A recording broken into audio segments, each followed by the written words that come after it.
Hello,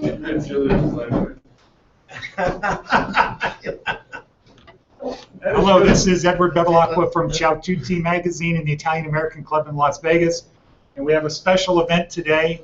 We have 4 important people in one way or another having to do with Las Vegas. So we have over here Mike Mercurio, who's an author from New York originally, and then the South, and wrote a book called Charleston Yankee. The Charleston Yankee. Jimmy Vesci, who's been here 34 years. And this is 17 years. 17 years. I thought you said I'm from Queens. I'm from Queens, New York. Queens, New York, so you can tell already.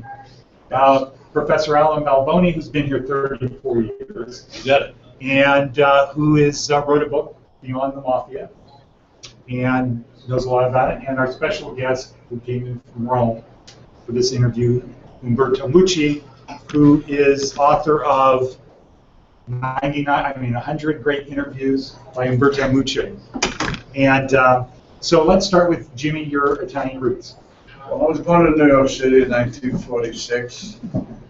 My parents were born in New York City also, but my grandfather, Angelo Giganti, came from Monte Cassino in Italy, which is an Italian province of Naples. My grandmother came from Villa Santa Lucia. And after World War I, they had to go into Canada and wait for the quota to come into the United States. There was a quota for Italians. So 1921, they let him in, and he went to Jersey City, New Jersey. And then he got a job as a laborer, and he worked on construction. He helped build the Chrysler Building. He helped build the Empire State Building, which went on to become the biggest, tallest building in the world. And he, but in 1938, he bought a restaurant and a bar in Queens, in Long Island City, where they moved to, and he opened a place called Angelo's. So the sailors, they would park the ships down the block, they would get in their little boats and come on shore, and they'd all run to my grandparents' restaurant. It was 3 meatballs and a dish of spaghetti for 35 cents. They'd sit on the sidewalk. Let's make room right in the middle for this pizza. How about telling us about the pizza? And that's my cover. This is called the Works Pizza. Okay, this is one of the more popular ones. So it's got pepperoni, sausage, lettuce, mushrooms, and onions. And this is traditional New York? This Or is New York, traditional. Las Vegas? Or No, this is New York all the way. New York? None of my pizzas have anything to do with Las Vegas. Let's get that straight. My pizzas are Italian, American, New York, period. No Las Vegas. And I can tell you they're #1, you know. Thank you. They said I was number 3, but they couldn't find one in the total.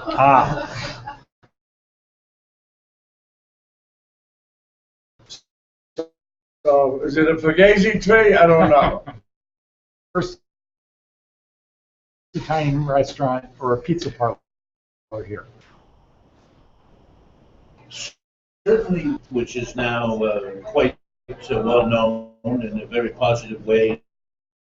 In struggle against Alzheimer's, and a restaurant early on, I think in the 20s. I know they came. I'm a little hesitant to say that's the first one. Sometimes that's a little hazy. Maybe one opened and went out of business for 2 years or something like that. But that was their restaurants. They started downtown and then moved up Sahara Boulevard. Always well received. No question about the it. Venetian? It was called the Venetian, and when I came to Las Vegas, often enjoyed it. So you have that, and you have also the Perry family, Berri,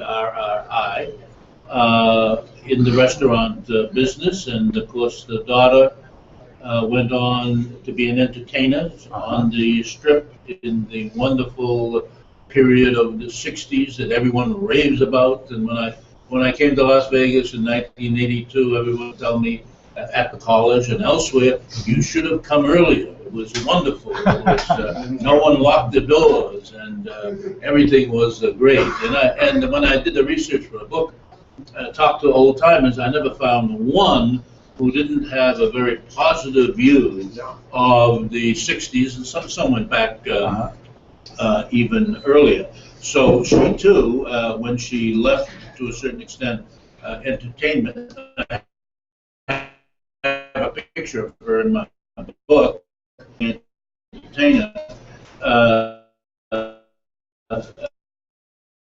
when it's, one would leave out something. Yeah. But the Italian restaurants were well established early on. You could say the 1920s, and then when Vegas took off in terms of growth, and you had so many Italian Americans come to Vegas in the 50s and 60s, early 70s, you had even more Italian restaurants.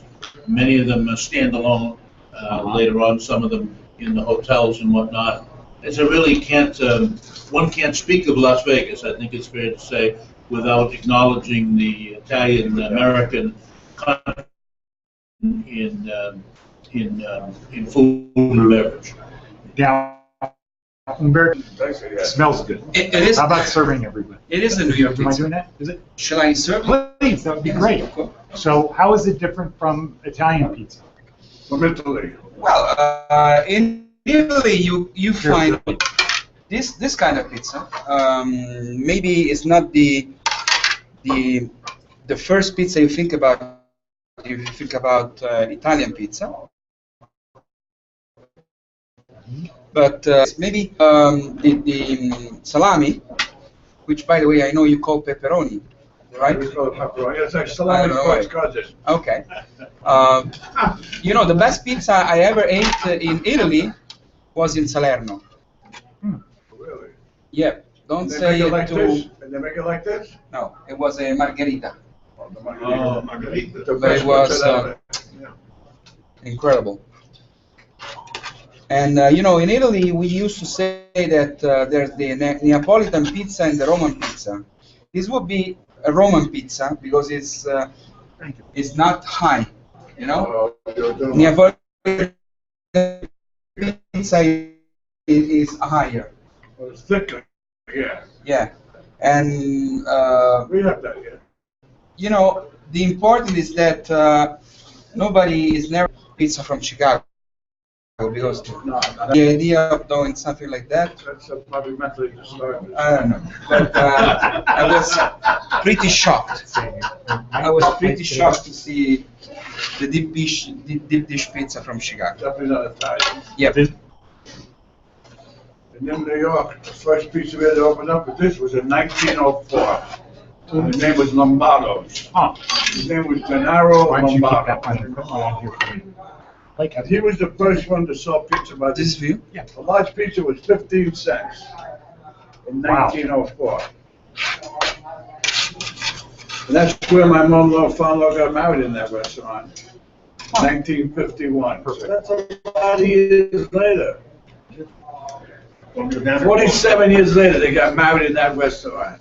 and Jimmy, where's the recipe from for this pizza? This recipe, the sauce is my own personal recipe.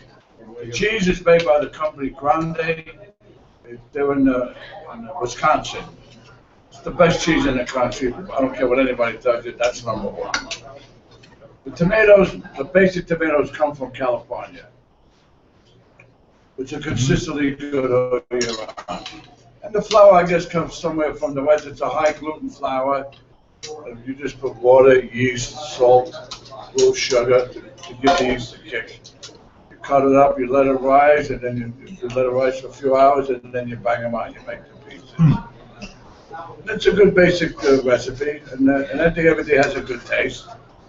Have you been in this location all 17 years? 17 years in this one, 13 years in the store I had in New York. We sold that one. Now, where did the roads end when you started? Roseanne is my first No, cousin. where did the roads end? What is the road? The road When you end? got here 17 years ago, it wasn't like this. Vegas? Yeah. It wasn't that much different. No, it wouldn't change that much. A lot more buildings.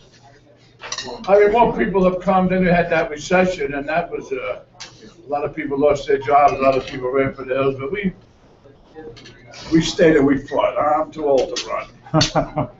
I can't run fast anyway. What brought you to Las Vegas? It was mostly the weather, the beautiful houses, palm trees outside. I couldn't take the cold weather anymore. Mm. And the guy that worked for me now was begging me to buy my store for like 6 years. So I said, Johnny, if I sold, you got first crack, and I sold it to him. So, Professor, is that the reason most people come here? Opportunity, weather? It sure is. Some have said, and I think it has some credence for sure, that every time there's a terrible winter in Buffalo, up around the Great Lakes area, there's an influx of people who arrive, sometime between April and June. Makes sense.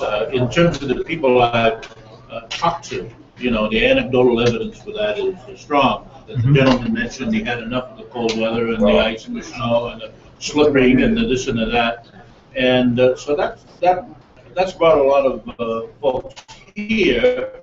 Though I think predominantly older folks. In terms of younger people coming here, particularly as the become the entertainment capital of the world, you had a lot of people coming here for jobs. In my book, I mentioned many of the people that I interviewed came here because they had been involved in the illegal casinos that operated east of the Mississippi. So they knew the gambling business. Some of them knew surveillance, or some of them knew gambling and whatnot. So you often had the phenomenon of a member of a family, and I'm using that term sociologically, not otherwise. A member of a family might come here, get a job, say this is wonderful, the weather's great, the economic opportunities are good, and other family members, cousins, and the second cousins, folks he grew up with, they'd come, they'd get if they didn't know how to deal, they'd quickly learn, and they'd start up the ladder. So there was that progression. So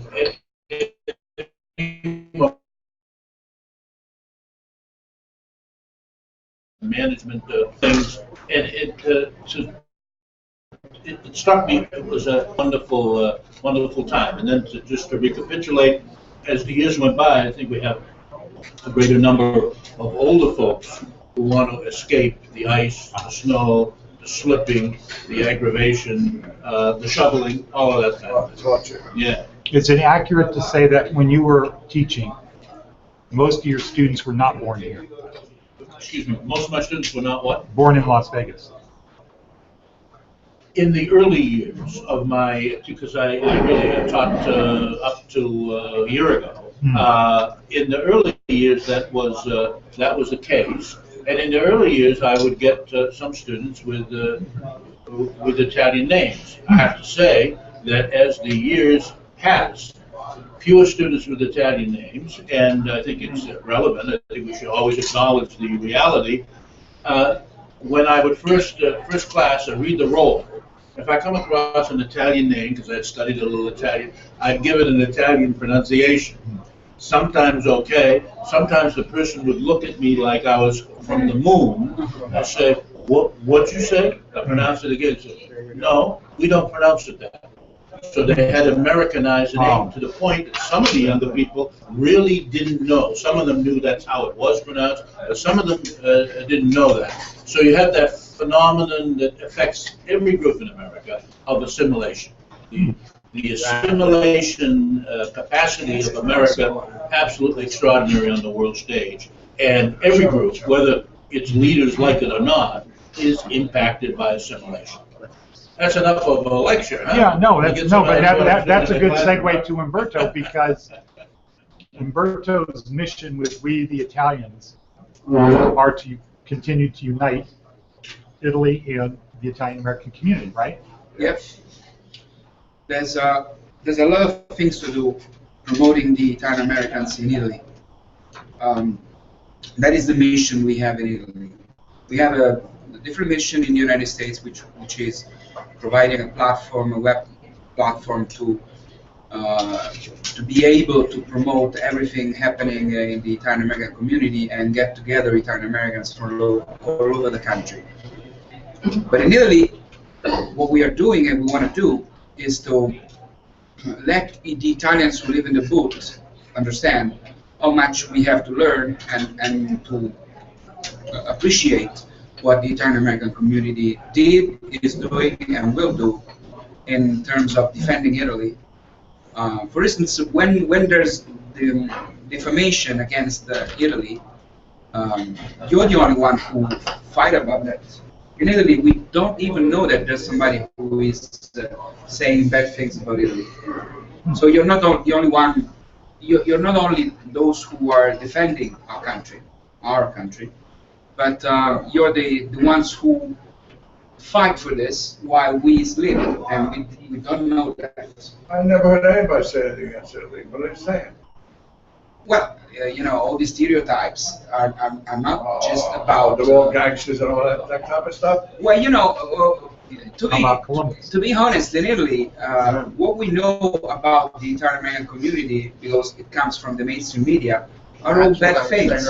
Just bad things. Really? Yeah, this is why it's important that this book is being published in Italy too in June, because that will be the one and only way to say to the Italians, look, there's a lot of beautiful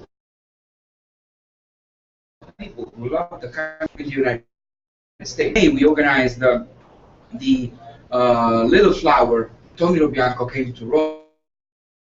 People saw his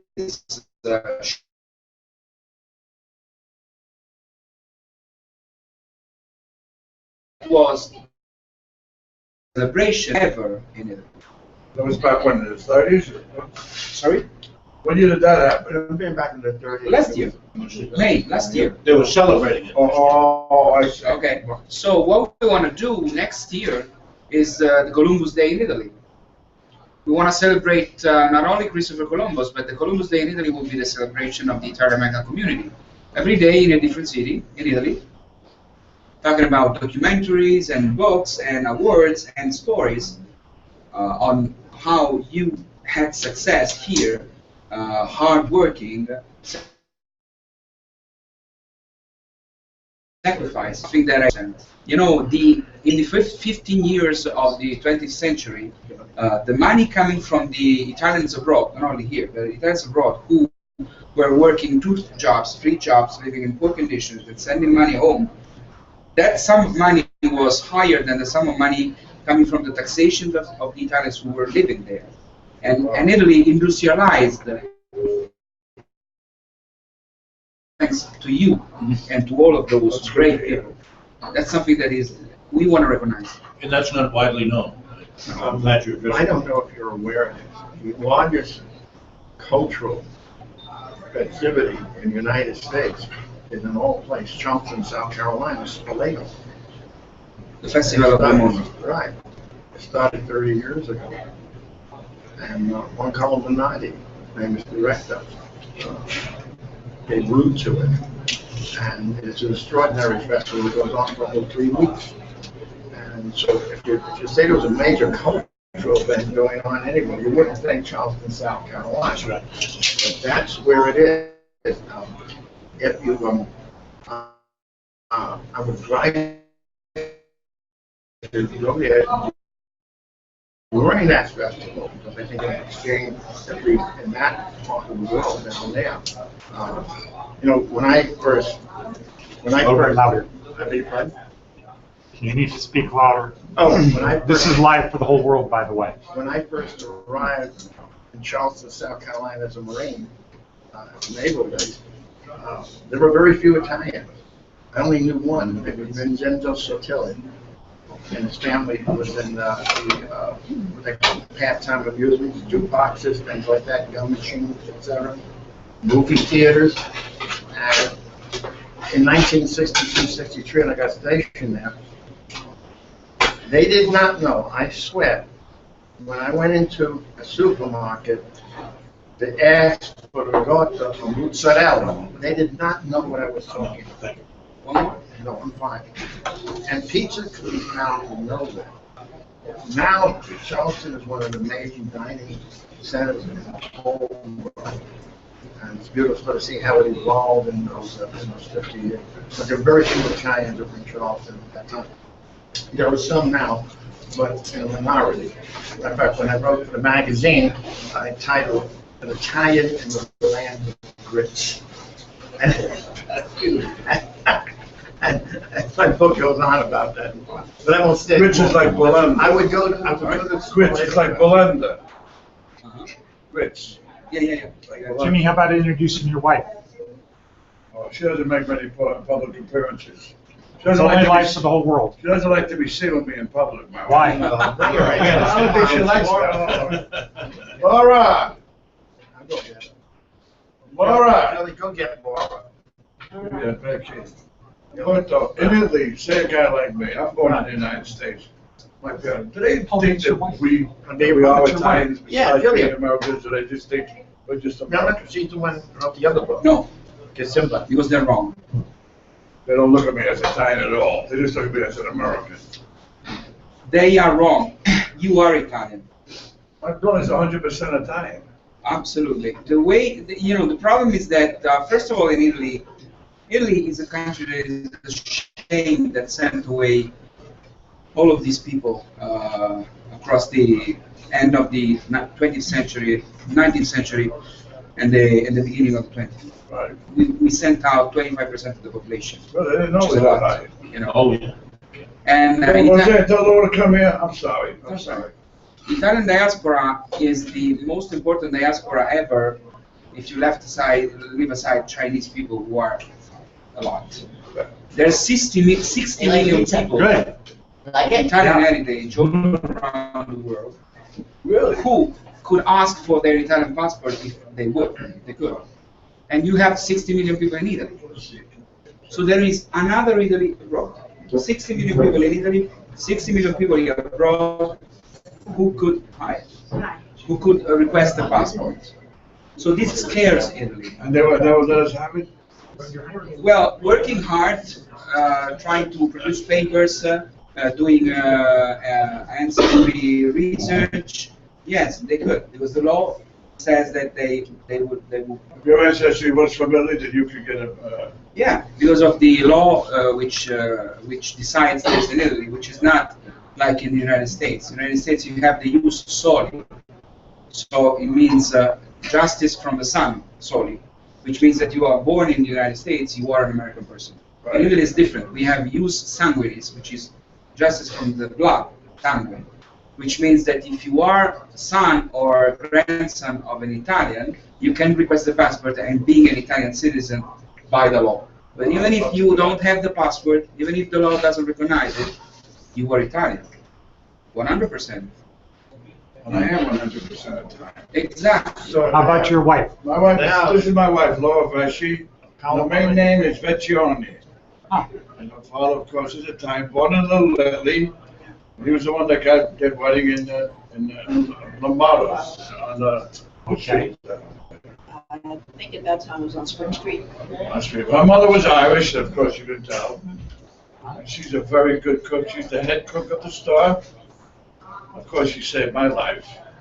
Without her, I'd probably be doing 2,000 years in the federal penitentiary somewhere. Instead of being a pizza man, but My grandparents were born in Abilene. Okay. You're right. I could have gone that I way said too. 3,000 years. Okay, there's one more question I have to ask. I'm just going to go around this way. And just tell me the first answer off the top of your head. First thing you look at something. Well, I haven't asked the question yet. That'll read your mind. That's my reading on the First thing side. I lost my hand. That's what came on the top. Okay, ready? Sauce or gravy? Gravy. Sauce or gravy? Gravy. Sauce or gravy? Gravy. Sauce or gravy? Sauce. And he doesn't know what we're talking about. I'm too diplomatic. We had this discussion yesterday at a restaurant in Henderson that's Sicilian. People came over from Sicily a 4 months ago. Mhm. And he really didn't know, but he called it Salsa or sugo. salsa or sugo. Why is it called gravy? Because that's our version of gravy. Like American people would have brown gravy. So my grandmother would say, I'm going to make marinara. But everything was marinara. So then she just said, make it gravy. Sunday gravy. Sunday gravy. Is there meat in gravy? Yes, Pork? yes. Marinara is usually a hand-squeezed plum tomato that's made in a frying pan. But the seamen, we were told, would go out to sea, and the waters were rough, and the cook couldn't cook. When the waters calmed down, he had to make a quick sauce. So he put some garlic and some oil, and some tomatoes, heat it up, cook the pasta, just put it on top. Huh. Because a mariner is a seaman. Okay. That's where marinara came from. Did you? That's the story I was told. Yeah, yeah. Oh, that makes perfect sense. I was wondering about it until now. Okay. Well, we're going to sign off. Let's say, This guy didn't know. Umberto, how about saying goodbye in Italian? What would you say? Arrivederci, ciao. Okay, perfect. Thank you.